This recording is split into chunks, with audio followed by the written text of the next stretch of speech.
थे प्रताप के माँ। तोर ज्यादा लाड़ प्यार में ये टूरा बिगड़ गए। देखे है कैसन कैसन मन संग ओखर संगति है तेला।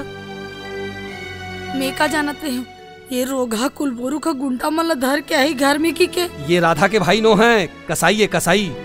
ये ओखर जिंदगी बर्बाद कर दी। मोर किस्मत में जिहा लिखाए होही तिहे मोर बिहाव होही। मोर खातिर अतिक तुमन काबर परेशान हुआ था माँ।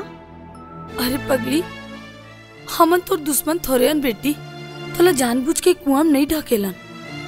मन तो करत रही से चप्पल गंदा रोग हमन ला। माल कहाँ है, डिलीवरी उठा लेंगे। अरे देख का जान में माँ, वो गुंडा नो है, बिजनेसमैन आए बिजनेसमैन। और बिजनेसमैन में ना इसने भाषा में बात करते। अरे ताए बहुत जानथस गुंडा मवाली मन कैसे संगत करबे ताई से सा गलत लानबे। ए बाबू फिर हम और पारल जाते शंकर कर बता दे हम।